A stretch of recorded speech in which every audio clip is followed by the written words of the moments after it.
కొంతమంది కేసీఆర్ గారి పక్కన ఉన్నటువంటి వాళ్ళు కేసీఆర్ గారి పేరు చెప్పుకొని అనేక రకాలుగా లబ్ధి పొంది వారు చేసినటువంటి అనేక చెత్త పనుల వల్ల ఇవాళ కేసీఆర్ గారి పేరు బద్నామయ్యే పరిస్థితి వచ్చింది.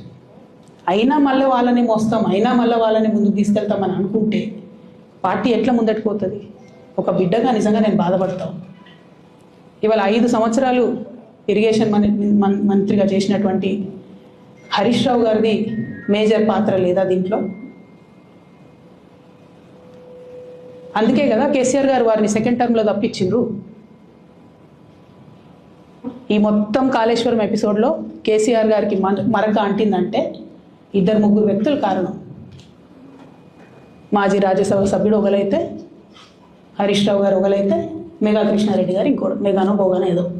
ఈ పెద్ద పెద్ద కాంట్రాక్టర్లు అందరితో కుమ్మక్కై కేసీఆర్ గారు ప్రజల కోసం ఆలోచన చేస్తే, నీళ్ళ కోసం ఆలోచన చేస్తే, వీళ్ళు సొంత వనరుల కోసం, డెవలప్మెంట్ కోసం, ఆస్తులు పెంచుకోవడం కోసం ఆలోచన చేసి ఇవాళ మీ వల్ల రేవంత్ రెడ్డి లాంటి వ్యక్తి, తెలంగాణ ఉద్యమానికి సంబంధం లేని వ్యక్తి, కేసీఆర్ గారి కాలి కోటికి సరిపోని వ్యక్తి, ఆయన నిలబడి కేసీఆర్ గారిని చేయెత్తి చూపించి కేసీఆర్ గారి మీద సిబిఐ ఇవాళ నేను వేస్తా అని చెప్తున్నాడంటే కారణం ఎవరు దీనికి? నేను భరించిన ఇదే హరీష్ రావు గారు, ఇదే సంతోష్ రావు గారు అనేక కుట్రలు చేసినా కూడా భరించిన. నా మీద ఓపెన్గా మీడియా మిత్రులందరితో రకరకాల మాటలు చెప్తే కూడా నేను భరించిన.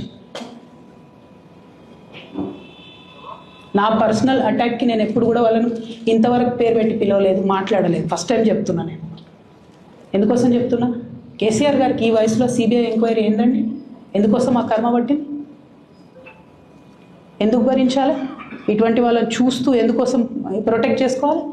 బీఆర్ఎస్ పార్టీ తమ్ముల కోపం రావచ్చు, కానీ వాస్తవాలు చేదుగున్నా అప్పుడప్పుడు మాట్లాడుకుంటేనే, మందు తీసుకుంటేనే ఆరోగ్యం మంచిగా అవుతుంది.